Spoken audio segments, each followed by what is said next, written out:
Hello everybody, and I hope you've been having an amazing week so far. It is still a year with Denzel Washington. We dive deeper into the role that defined moral courage on screen. Cry Freedom. Released in 1987, Denzel Washington takes on the role of a real-life figure in Steve Biko, the anti-apartheid activist in South Africa who dared to challenge a system built on oppression and fear.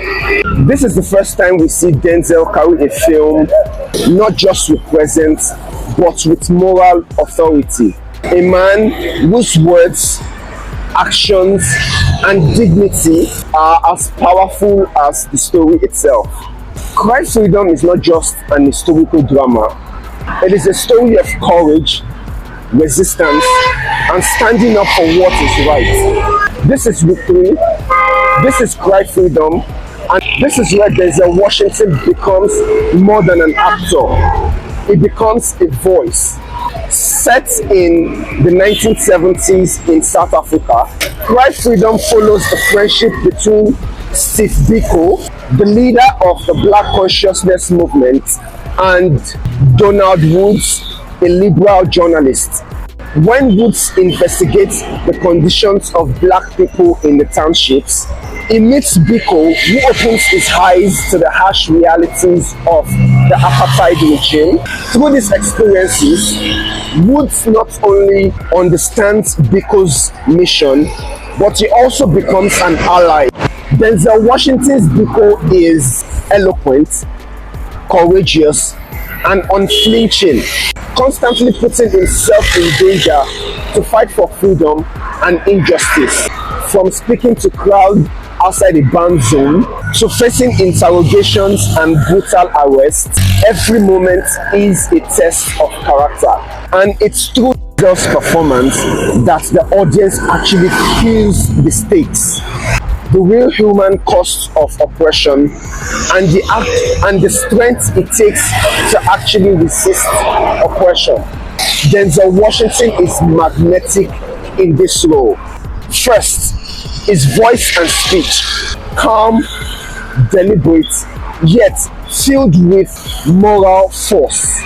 He never needs to shout to be heard, as every word carries weight and every pause matters.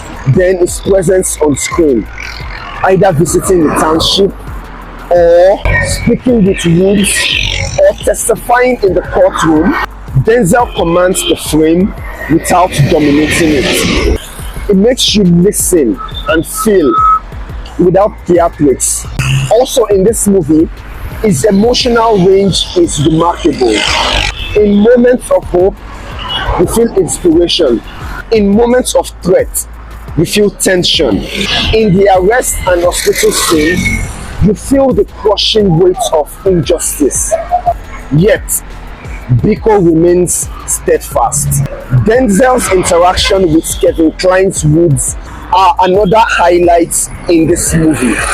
He is both a teacher and an equal, patient and mentoring, showing how mentorship, friendship, and moral persuasion can coexist on screen.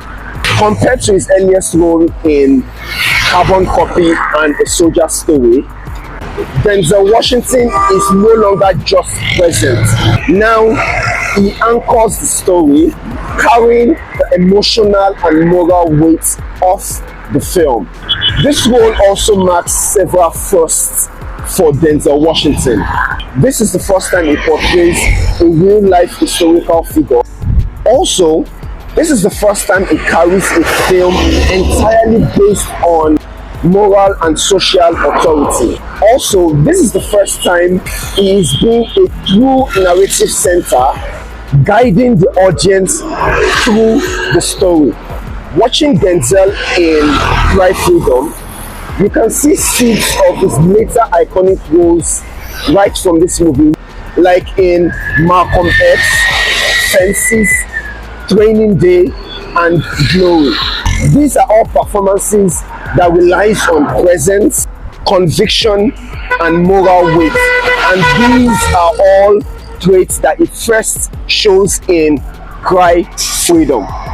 Beyond cinema, this film shows Denzel's courage in role selection, choosing characters that matter, have a voice, and challenges the audience to think.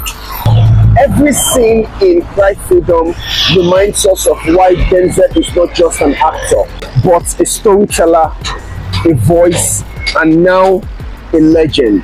Now, if you haven't seen Cry Freedom yet, trust me, it is a movie you have to see to understand what I'm talking about. The man called Denzel Washington. Next week, the journey continues with another incredible film titled Glory, where Denzel Washington steps into the battlefield and shows us courage in another form. Until then, I'll see you soon.